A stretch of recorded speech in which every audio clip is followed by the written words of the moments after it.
अस्सलाम वालेकुम जी व्यूवर्स और काश्तकार भाइयों, अगर आपने घर पर जो है किचन गार्डनिंग की हुई है तो आपके जो पौधे हैं या आपकी सब्ज़ियां जो हैं वो बीमारियों के अटैक में हैं, यानी उनको लीफ माइनर का मसला है, उसके अलावा शूट फ्लाई या फ्रूट फ्लाई का मसला है।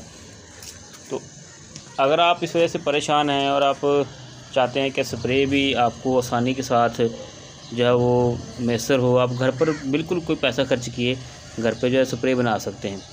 तो आज हम आपको नीम के पत्तों की स्प्रे बनाने का तरीका बता रहे हैं जी। देखें, इस तरह से आपने नीम के पत्ते ले लेने हैं और उसको समझें कि 1 लीटर पानी के अंदर जो है ना आपने 1 किलो पत्ते या हाफ़ kg कर लें। पत्तों को आपने इस तरह से तैयार करना है, अच्छी तरह से काट लेना है। उसके बाद आपकी स्प्रे जो है तैयार होगी। हमारे तमाम स्टेप्स को लाजमी